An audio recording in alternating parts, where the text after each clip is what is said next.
ఇప్పుడు మనం డిస్కషన్ చేయబోయే టాపిక్ ఏంటంటే కరెంట్ పాలిటీలోని కొన్ని ఇష్యూస్ని డిస్కషన్ చేయబోతున్నాం. రాజ్యాంగ రాజకీయ అంశాలు.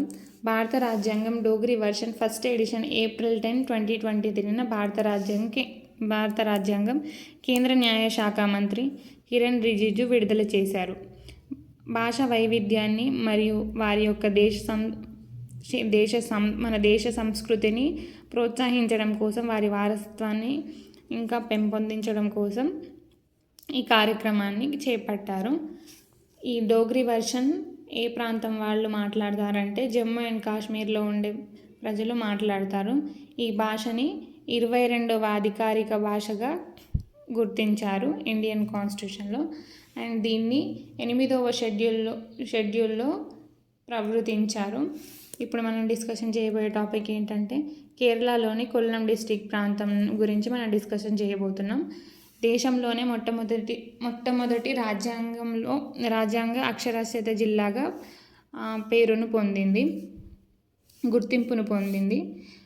ఈ కొల్లం డిస్ట్రిక్ట్లోని 16.3 లక్షల మంది ప్రజల రాజ్యాంగంలోని వివిధ అంశాల అవగాహన కల్పించారన్నమాట. ఈ ప్రక్రియలో పాల్గొన్న వారిని సెనేటర్లు అంటారు. మళ్ళీ వీళ్ళు 7 months చేశారన్నమాట ప్రచారాన్ని. ఈ శిక్షణ ఎంతమంది ఇచ్చారంటే 2200 మంది కొల్లం ప్రాంతంలో ప్రజలకు శిక్షణ ఇచ్చారు. ప్రచారంలో భాగంగా రాజ్యాంగంలో ప్రవేశికను అన్ని ఇండ్లకు పంపిణీ చేశారు. అండ్ మళ్ళీ రాజ్యాంగ పీఠిక పఠనం తప్పనిసరి అని కర్ణాటక విద్యాలయంలో అమలు చేశారు. ఈ మన international democracy day theme September 15th దీని 2023 థీమ్ ఏంటంటే ఎంపవరింగ్ ద నెక్స్ట్ జనరేషన్.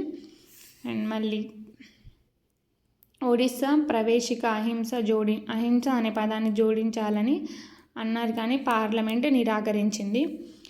మళ్ళీ ప్రీమియబుల్ 42వ రాజ్యాంగ సవరణ 1976 ఫస్ట్ టైం జోడించిన కొన్ని పదాలు సోషలిస్ట్, సెక్యులర్, ఇంటిగ్రిటీ.